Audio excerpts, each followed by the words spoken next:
आपण पाहत आहात जनसंवाद लाईव्ह न्यूज, निपक्ष बातम्या, निस्वार्थ भूमिका। जिल्हास्तरीय चित्रकला स्पर्धेत ऋतुजा शिंदे दुसरी।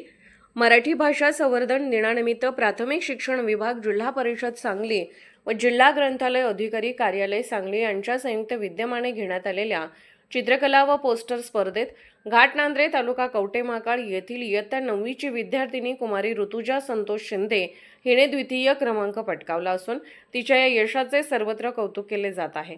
सांगली येथे झालेल्या एका कार्यक्रमात तिला जिल्हाधिकारी डॉ. अशोक काकडे, मुख्य कार्यकारी अधिकारी विशाल नरवाडे, शिक्षण अधिकारी मोहन गायकवाड, उपशिक्षण अधिकारी नलवडे मॅडम, ग्रंथालय अधिकारी अमित सोनवणे साहेब यांच्या उपस्थितीत मान्यवरांच्या हस्ते प्रमाणपत्र व गुलाब पुष्प देऊन गौरवण्यात आले।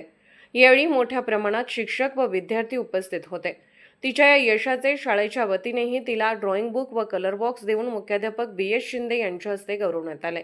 यावेळी ज्येष्ठ शिक्षिका तथा राष्ट्रवादीच्या महिला आघाडीच्या जिल्हाध्यक्षा सौ साधना धेंडे कांबळे, प्रकाश वाघमोडे, लक्ष्मण लवटे, भारत काळे, दिलीप खाडे, जयसिंग बोबडे, जयानंद स्वामी, श्रीमती शोभा पाटील, सचिन पाटील सह शिक्षक, विद्यार्थी व पालक मोठ्या संख्येने उपस्थित होते।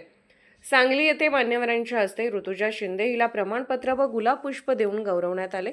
जनसंवाद लाईव्ह न्यूजसाठी मुख्य संपादक चंद्रकांत जगताप, कवठेमहांकाळ। जनसंवाद लाईव्ह न्यूज चॅनलला लाईक करा, शेअर करा आणि सबस्क्राईब करा।